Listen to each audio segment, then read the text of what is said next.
আশা করি আপনাদের মনে আছে অমিতাভ বচ্চনের ভরাট গলায় বলা সেই বিজ্ঞাপন, কচ্ছ নেই দেখা তো কুছ নেই দেখা। আমরা গুজরাটে গিয়েছি আর কচ্ছ দেখিনি, তা আবার হয় নাকি? এ যেন ময়রার দোকানে গিয়ে মিষ্টি না খেয়ে ফেরত আসা। তাই দ্বারকা দর্শন সেরে আমরা দ্বারকা স্টেশন থেকে আমেদাবাদ হয়ে রওনা দিলাম ভুজের পথে।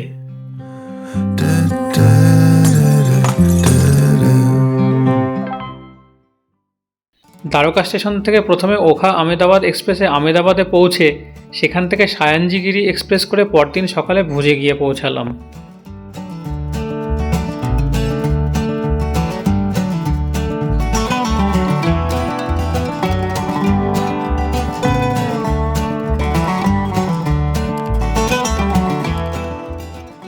এখন বাজে ঠিক সকাল 7টা।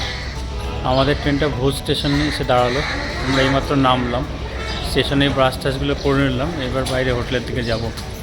ভুজ স্টেশনে পৌঁছে স্টেশনের বাইরে বেরিয়ে এসে পায়ে হেঁটে পৌঁছে গেলাম আমাদের হোটেল ডেজ অফ স্টুডিও। একটা কম্পাউন্ডের মধ্যে অনেকগুলো ছোট ছোট দোতলা বাড়ি, তার প্রত্যেকটা ফ্লোরে বেডরুম, ড্রয়িং রুম, কিচেন মিলিয়ে স্টুডিও হাউস তৈরি করা হয়েছে। বাইরে লন, সেখানে দোলনা।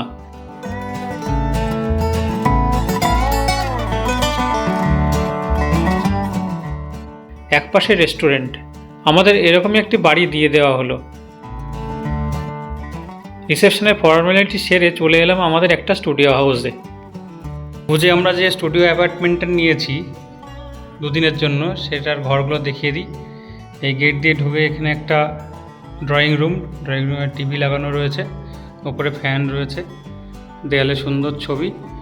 এদিক দিয়ে সরু প্যাসেজ দিয়ে গেলে এখানে রয়েছে ছোট্ট একটা ডাইনিং টেবিল।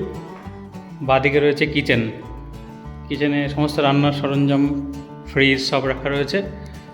একটু এগিয়ে গেলে সোজা বাথরুম, আর বাঁদিকে বাথরুমটা পরে দেখাচ্ছি। বেডরুমের মধ্যে সুন্দর বিছানা, ডাবল বেড, ওদিকে পর্দা, এসি, উপরে ফ্যান চলছে, এদিকে সুন্দর করে সাজানো ওয়ার্ডরোব। এবার বাথরুমটা দেখিয়ে দিই। এই দরজা খুলে বাঁদিকেই রয়েছে বেসিন এবং আয়না, পাশে হ্যান্ড ওয়াশ, সাবান, শ্যাম্পু দেওয়া রয়েছে। উপরে রয়েছে শাওয়ার, নিচে বালতি, মগ, কল। এদিকে রয়েছে কোমোড এবং হ্যান্ড শাওয়ার, ওদিকে এক্সস্ট ফ্যান, আর র্যাকের উপরে বেশ কিছু টাওয়েল। মোটের উপরে স্টুডিও অ্যাপার্টমেন্টটা দুর্দান্ত। দুপুরে হোটেলের রেস্টুরেন্ট থেকে গুজরাটি থালি দিয়ে লাঞ্চ সেরে নিলাম। তারপর হোটেল থেকে ভাড়া করা আর্টিগা নিয়ে বেরিয়ে পড়লাম কচ্ছের পথে।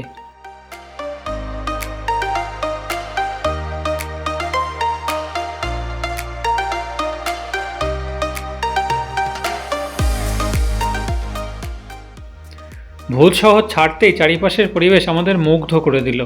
চারিদিকে ধু ধু ফাঁকা জমি, সেখানে মহিষ পালন হচ্ছে দলে দলে। দূরে দিগন্তরেখার কাছে দেখা যাচ্ছে আরব সাগর। সে এক অভাবনীয় দৃশ্য।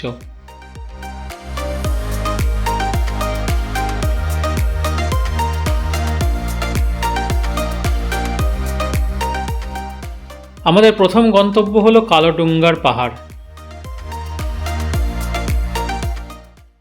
একটা ছোট পাহাড়ের মাথায় একটা মন্দির।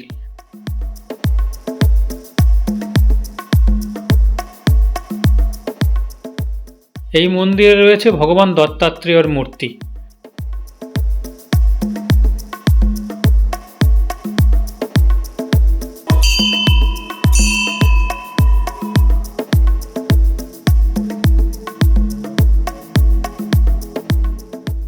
পাহাড়ের মাথা থেকে গ্রেট রান অফ কচ্ছের একটা দারুণ ভিউ পাওয়া গেল।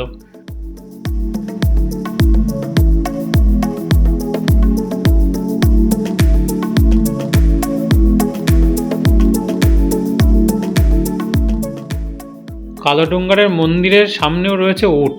সেই উটের পিঠে করে চলে যাওয়া যায় আরও উপরে।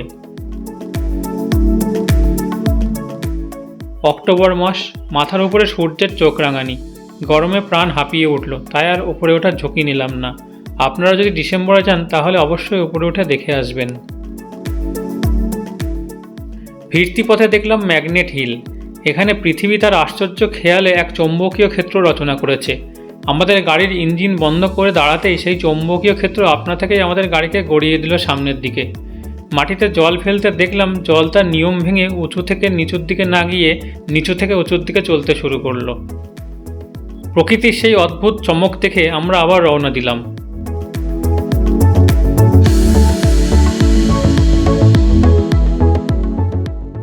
কচ্ছের যেখানে রান উৎসব হয় সেখানে জল এখনও শুকায়নি, তাই লবণের মরুভূমি দেখার অভিপ্রায়ে আমরা ঢোলাভিরার দিকে রওনা দিলাম।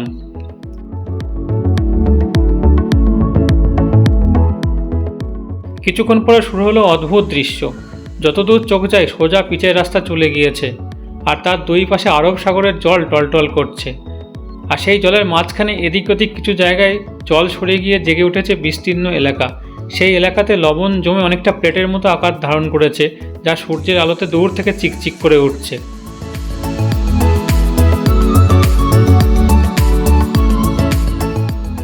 একটা জায়গায় দাঁড়িয়ে পড়ে লবণ কুড়োতে শুরু করলাম।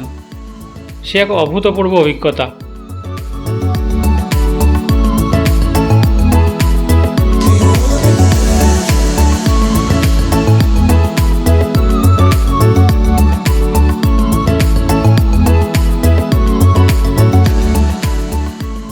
সেখানে চারিপাশের দৃশ্য এত সুন্দর যে কিছুক্ষণের মধ্যে দার্শনিকতার ভূত মাথায় চেপে বসলো। মনে হলো সত্যি কথাই বটে, কচ্ছ নেহি দেখা তো কুছ নেহি দেখা।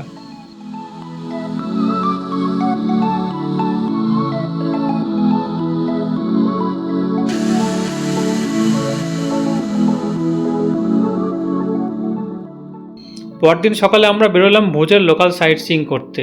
তবে সেই গল্প নিয়ে ফিরছি পরের পর্বে।